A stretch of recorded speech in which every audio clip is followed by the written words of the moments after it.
as you know, is a group of respected elder statesmen and women who are committed to achieving the unity and good governance of Nigeria under a suitable People's Democratic Constitution.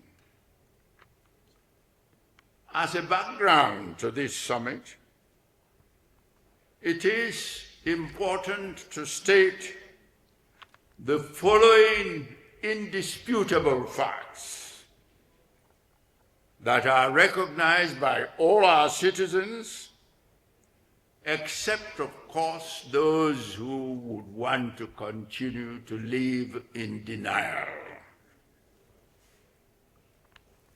First, Nigeria is a pluralistic country. And like all successful pluralistic countries around the world, for its stability and maximal development, its constitution must address its pluralism by being formulated by elected representatives of its diverse peoples. Our present 1999 Constitution, as amended, is not such a constitution. It was not democratically formulated. It was instead imposed on the country through a decree by the military administration. And the governance system derived from it is not only non-inclusive, but also induces over-expenditure of the nation's resources on administration rather than on capital development.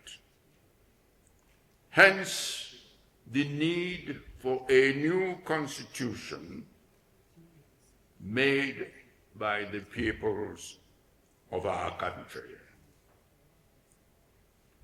There are also equally incontrovertible facts about the current situation in our country. First, there is serious insecurity of life and property, with kidnappings and killings happening virtually every day in most parts of the country, especially in the Middle Belt, the Northeast, the Northwest regions, where not only huge numbers of life and property are regularly lost, but also farmers are no longer able to go to their farms, thereby impacting adversely on the country's food supply.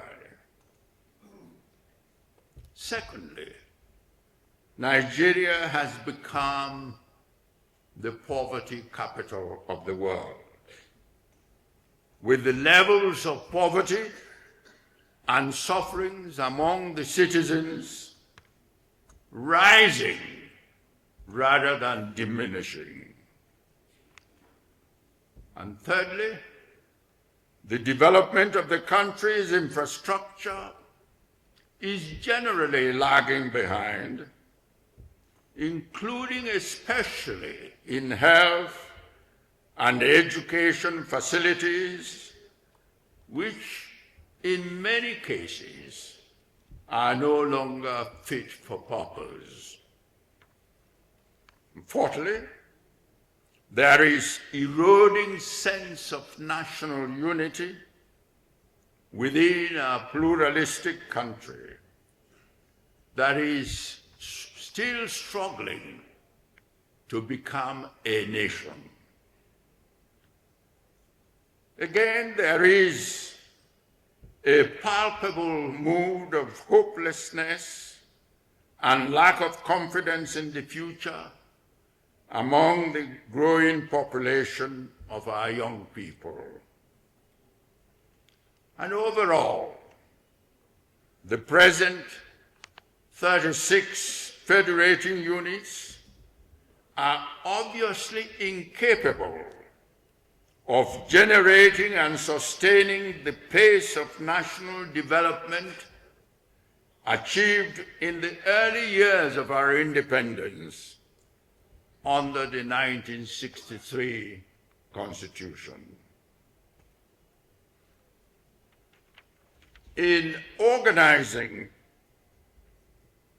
this national summit, the Patriots are of the view that the incontrovertible facts that I have mentioned can be more effectively reversed if our pluralistic country is given a more credible and truly federal constitution, democratically made by the Nigerian people, a constitution that would be in sync with the constitutions of successful pluralistic countries around the world.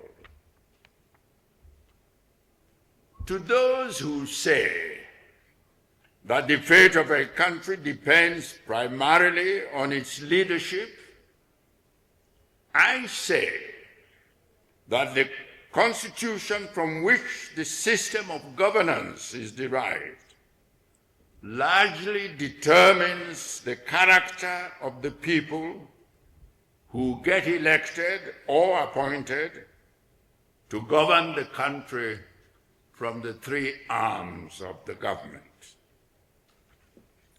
It is therefore my hope that the deliberations of this summit, which has in attendance so many leaders of thought and representatives of the country's major socio-cultural groups, as well as representatives of the important women and youth sections of our society, will produce recommendations on the key elements of the desired new constitution and the process of its actualization. The key elements, I hope, that will be discussed should include such questions as presidential or parliamentary system, tenure and rotation of the heads of government at the national and sub-national levels, unicameral or bicameral legislature, number of federating units, powers of the national and the sub-national governments, structure of the security agencies, political parties and their organization, management of the country's resources, and indeed other important features of a constitution. And in considering the process of actualizing the new constitution, I hope there would be due emphasis on ensuring that it is promulgated by representatives specifically elected for that purpose by the Nigerian people, who, in order to give it legitimacy, would have to endorse it in a national referendum. Finally, I want here to thank the organizers of the town hall meetings that preceded this summit in the 6 geopolitical zones, which have provided ideas that are to be fed into our deliberations. In ending my remarks, I would like to stress the importance of speakers adhering to their allocated times so that we can have as many speakers as possible within the 2 days of our meeting. I thank you all.